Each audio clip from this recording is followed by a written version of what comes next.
Let me read this article, or part of this article, from Margaret Kimberly. She's been one of the people in media that's analyzing this indictment, to me, from, sort of a class perspective.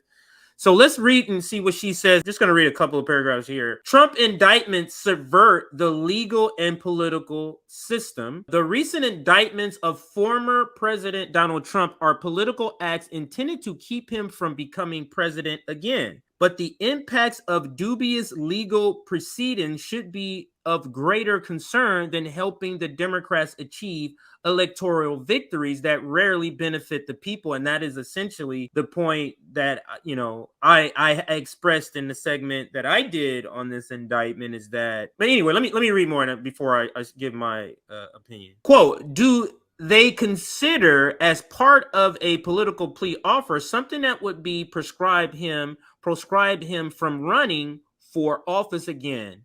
I don't know. End quote. Quote again.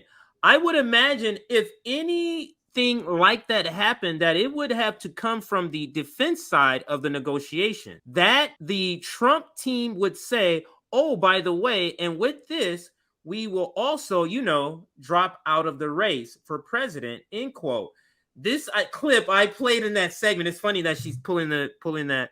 But this clip that this is a conversation between Rachel Maddow and Loris O'Donnell, and maybe I'll find it and bring it up, this is the exchange where Rachel Maddow says the quiet thing out loud and said, what if we can do a plea agreement where he has to agree not to run for president? And then the next day she did a longer segment on her show, and it was showing, and she used Agnew, I forget his first name, the vice president of Nixon, and how he agreed not to run for any political office again in exchange for them being only having to plead to one charge, which to me speaks to what this is really about. And Loris O'Donnell was trying to clean it up by saying, well, hold on, that needs to come from the defense, because it couldn't come from the state, because then that would prove what Trump is saying. So I will find that clip to give you guys context on it. No, it's just in the comment section, since you brought up Nixon. Violin said, Nixon was our last liberal president. That's a quote from Ralph Nader. Yes. And I just want to point out the fact that Nixon is to the left of Biden. I mean, that's how far the Overton window has shifted. And Nixon, in case you guys didn't know, the president has the authority to freeze prices.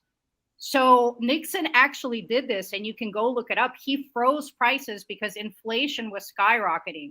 So at that time, he knew that workers have solidarity and they are not going to tolerate this, and he had to take action. And now Biden pretends and supporters as well, like there's nothing he could do. Like he just has no power. He's just sitting back, this victim of the Republicans. He could absolutely intervene right now. Our food prices could have been frozen a year ago. Gas prices could have been frozen a year ago. These companies are price gouging us. This is not organic. So I just wanted to add that. Absolutely. Now I did find the clip, so let me insert that, because I feel like my description of it wasn't adequate or didn't give you the appropriate picture. So it's a very short clip, less than a minute and a half, but this is the exchange that's described in the article, and then we'll get back to the article in just a second.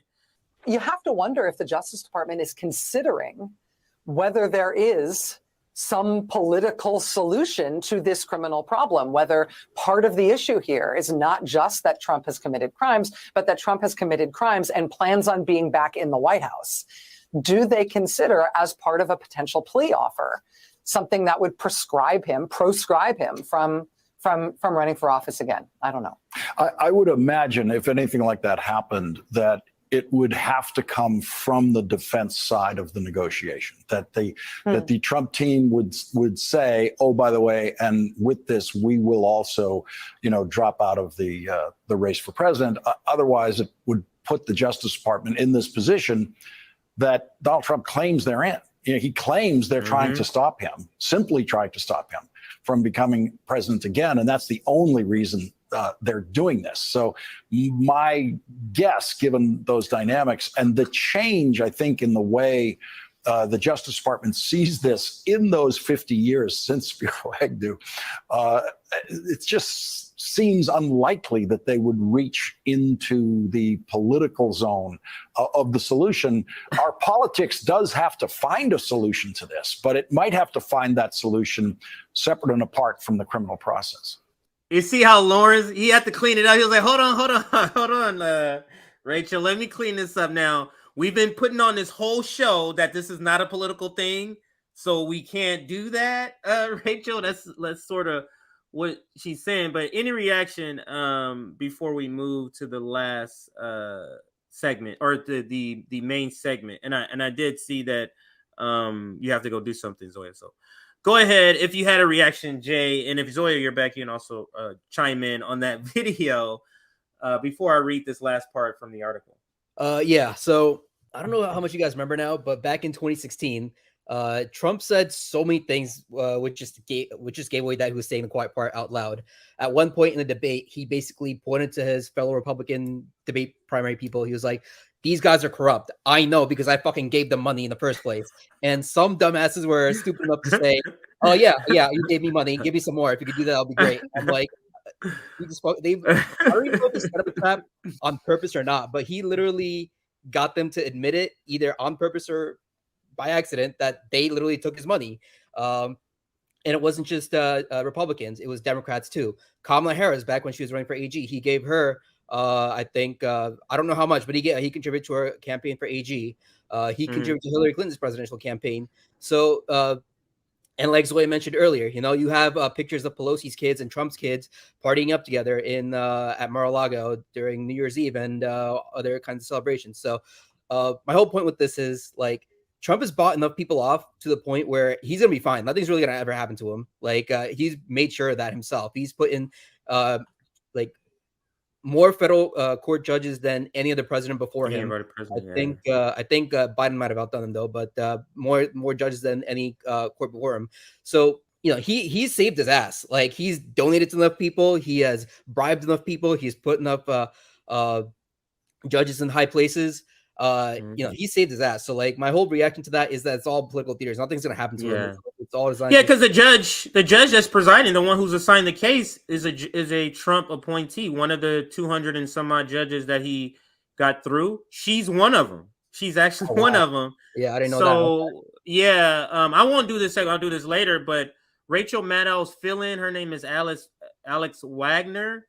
She covered this. She is now going after the judge, and she's saying, look how this judge doesn't have any experience. She doesn't really have any experience, and she's taking on this case because they're afraid. And Zoya, you're back. I can bring you in. If they're afraid that this judge may push the case beyond the election,